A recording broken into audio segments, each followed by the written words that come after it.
Here with Concordia head cross-country coach Matt Beisel at the conclusion of the Greeno Dirksen Invite here in Lincoln. Both teams with solid performances today. Just what's your overall reaction as you kind of process the results so far?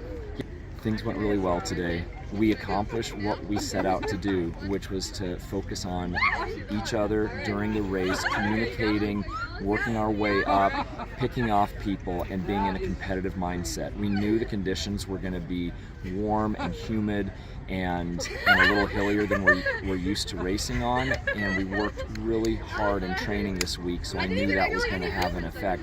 And so I said, look, normally we're front-running team, we go out hard, but I wanted to be a little more conservative and just focus on practicing the elements of running in packs and then seeing where that gets us. And so I feel like we accomplished that. From a team standing standpoint, we still did pretty good, but not what we will do. And I'm 100% confident in both of these teams to be able to be a top 2 team in the GPAC. And I can't wait for 2 weeks from now when we get a chance to really show that in an area that's our strength. So again, all glory to God. He was with us, he's been with us. We've had a lot of illness go through our team in the last week, so my number 5 from Augie, Thomas Goreline, was unable to run. Trey had it, and it really affected his race. He was able to finish as our 3rd runner, but again, it would have made a huge difference in the team standings if he was where he normally would be. And then we had our number 6, Aaron Gendro, had a cramp in his leg where he had to drop out with 1,000 to go. So all that considered, super happy. On the girls' side, they did a great job. We had, Doan got out really fast, and so for the first 2/3 of the race, their top 4 girls were in front of our number 1 and 2, and their 5th was right behind him. That's not good for team scoring, but with 1.25 miles to go, I told the girls, you have to move now, you got to go get them, and they did, and we ended up beating them.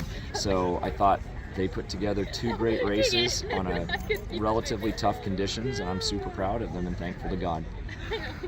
All right, you talked about having that kind of strategy not to get out early. How do you maybe adapt things in 2 weeks as you look forward to the Briarcliff meet?